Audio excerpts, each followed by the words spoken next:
తీసుకెళ్లిపోయింది. సరదాగా చేసుకునేటువంటి పండగని కూటమి ప్రభుత్వం అధికారంలోకి వచ్చి ఈ రోజున క్యాసినో స్థాయికి తీసుకెళ్లిపోయారు.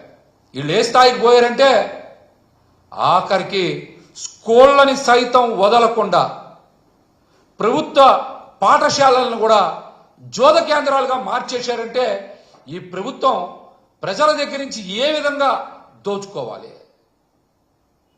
ప్రజల్ని ఎలాగా మభ్యపెట్టాలి అనేటువంటి దుర్మార్గమైనటువంటి ఆలోచనకి నిలువెత్తు నిదర్శనం. రాష్ట్రంలో ఏదో ఒకటో రెండో చోట్ల జరుగుతుంది అనుకుంటున్నారు.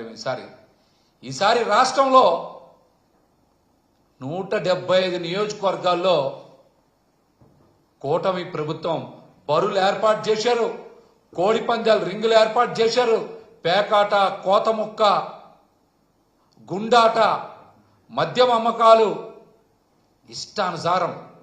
ఇష్టానుసారం ఏర్పాటు చేశారు. రాష్ట్రంలో ఎక్కడైనా సరే కోడి పందాల బరి లేదంటే ఈ 175 ఈసారి అతిశయోక్తి కాదు. ఇలా ఏర్పాటు చేసి రాష్ట్ర వ్యాప్తంగా వేల కోట్ల రూపాయల్ని తెలుగుదేశం, జనసేన, బీజేపీ నాయకులు దోచుకున్నారు ఇష్టానుసారం. ఈ బరులు ఏర్పాటు చేసి కూటమి నాయకులు పెద్ద ఎత్తున అవినీతికి తెరతీసి వేల కోట్ల రూపాయలు సంపాదించారు.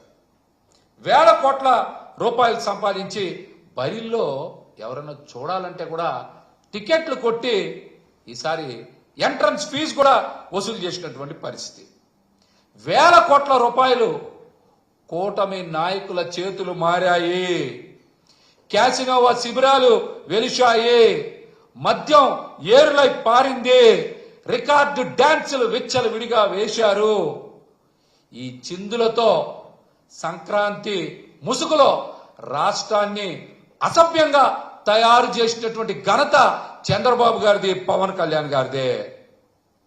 మీరు ఎక్కడైనా సరే ఇంతవరకు రాష్ట్రంలో పెరిగిపోయిన ధరల గురించి మాట్లాడారా? ఇష్టానుసారం పన్నులేయడం, ఛార్జీలు బాధడం, వీటి మీద కదా దృష్టి సారించారు. ఇప్పుడు అదనంగా కొత్తది పండగ ముసుగులో ప్రజల దగ్గర నుంచి దోపిడీ. విద్యుత్ ఛార్జీలు పెంచారు, ఫైన్లు ఇష్టానుసారం వేస్తానన్నారు, పెనాల్టీలు వేస్తా ఉన్నారు, నిత్యావసర సరుకులు ధరలు పెరిగిపోయి ప్రజలకి ఉపాధి అవకాశాలు, ఉద్యోగాలు లేక రాష్ట్రంలో నిరుద్యోగం తాండవిస్తా ఉంది. వీటి మీద 40 years అనుభవం ఉందని చెప్తున్న చంద్రబాబు నాయుడు గారు మాట్లాడరు, ఉప ముఖ్యమంత్రి పవన్ కళ్యాణ్ గారు మాట్లాడరు. ఏ రోజైనా సరే మీరు జగన్మోహన్ రెడ్డి గారి లాగా ఒక్కసారి మీరు బటన్ నొక్కారా? మీకు చేత కావట్లా 8 నెలల నుంచి. ప్రతిదానికి ఇంతకుముందు నవ్వడం, ఎకిల్ చేష్టలు చేయడం. ఇంతవరకు మీరు అనుభవం ఉందని చెప్తున్నారు కదా పాలనలో చంద్రబాబు నాయుడు గారు, మరి ఒక్కసారి కూడా మీరు బటన్ ఎందుకు లెక్కలేకపోయారు?